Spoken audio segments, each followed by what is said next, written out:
Alors, tu traînes sur le web à la recherche d'informations sur le véganisme, tu cherches à vérifier les infos qu'on t'a données, ou tu cherches simplement à savoir si tu peux manger des œufs de tes poules sans te faire bolosser la gueule sur Facebook, ou tu veux simplement savoir si ton régime est healthy pour pouvoir prendre des photos de connards sur Snapchat entre deux séries de crossfit en mode putaclic. Ouais. Alors bienvenue sur la chaîne de Monsieur Carniste.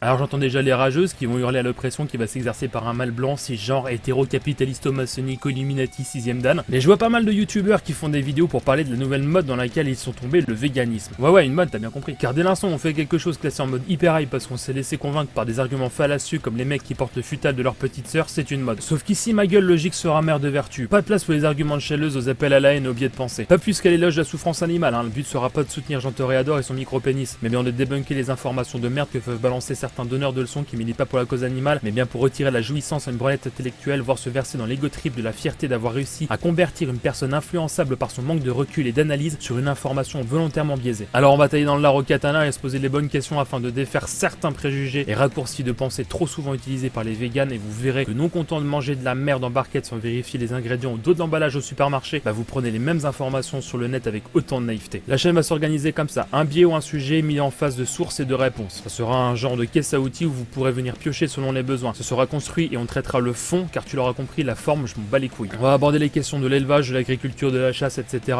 Et si tu pensais que ça ne serait que les vegans qui allaient s'en prendre dans le cul façon fist lubrifié au verre pilé, tu t'es foutu le doigt dans l'œil jusqu'au coude. Car jusqu'à preuve du contraire, tu chasses tes knackis dans les rayons d'un supermarché de la capitale, ce qui fait de toi le niveau 0 de la chaîne alimentaire. Si pas que tu te respectes suffisamment pour avoir pris un minimum de connaissances sur les notions d'élevage et d'environnement, ferme ta gueule et écoute. Tu vas sûrement apprendre des trucs et tu pourras débattre de façon plus construite la prochaine fois qu'une végane qui se colore les aisselles en vert fluo pour revendiquer son combat contre le patriarcat tentera de te mettre en PLS. Ouais, vous l'aurez compris, on va démontrer qu'un échange d'idées c'est autre chose qu'un monologue avec des œillères ou des images de porcs se faisant égorger dans un abattoir. Car jusqu'à preuve du contraire, avoir fait de la com, porter un bonnet, une paire de lunettes et faire une vidéo facecam dans sa chambre à Paris, voire créer un personnage façon crossover entre le clown de Hit et Marilyn Manson comme un certain mec qui revient dans le game, ne fait pas de toi un spécialiste du sujet. Loin de là.